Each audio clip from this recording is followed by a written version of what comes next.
AI నేనే సర్వాంతర్యామి అన్నట్టుగా ఎక్కడ చూసినా కూడా ఇదే పదం ఇప్పుడు విచ్చలవిడిగా చక్కర్లు కొట్టేస్తోంది. ముఖ్యంగా క్రియేటివిటీకి పెద్ద పీట వేసే సినీ ఇండస్ట్రీలో దీని ప్రభావం గట్టిగానే కనిపిస్తోంది.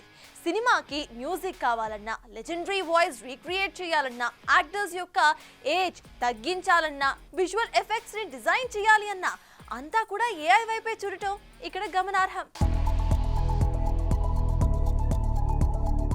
ఆర్టిఫిషియల్ ఇంటెలిజెన్స్ ఏఐగా పిలుచుకునే ఈ సరికొత్త సాంకేతిక విప్లవం ఇప్పుడు సినీ ఇండస్ట్రీని కమ్మేస్తున్నట్లే కనిపిస్తుంది.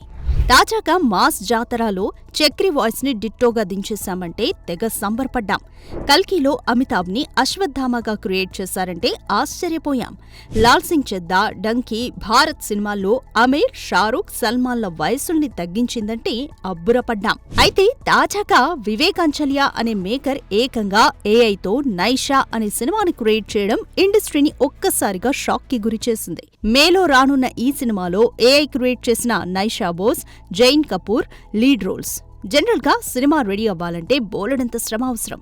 కానీ అదేమీ లేకుండా కేవలం ఈ టెక్నాలజీతో ఏకంగా సినిమానే తీసేయడంతో ముందు ముందు ఈ టెక్నాలజీ మరే రూపం తీసుకోనుందా అన్న అనుమానం ఇండస్ట్రీ వర్గాల్లో ఇప్పుడిప్పుడే మొదలవుతోంది. అయితే ఈ ఏఐతో ఎఫెక్ట్ అయిన Hollywood the screen actors guild మాకిది వద్దే వద్దు అంటూ గతంలోనే సమ్మె చేయడం గమనార్హం. ఏఐతో అన్ని క్రాఫ్ట్స్ పై ఎఫెక్ట్ పడుతుందని, తమ ఉద్యోగాలకి కొరివి పెట్టే ఏఐని కంట్రోల్ చేయాలని, కుదిరితే బ్యాన్ చేయాలంటూ చేసిన సమ్మెతో అప్పట్లో సినిమాలు, వెబ్ సిరీస్లు ఎన్నో ఆగిపోయాయి కూడా.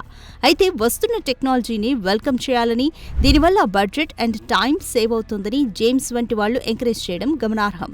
చూడాలి మరి మెల్లిగా చాప కింద నీరులా పాకుతున్న ఈ ఏఐ టెక్నాలజీ ఇంకెన్ని రూపాలు తీసుకొనుందో.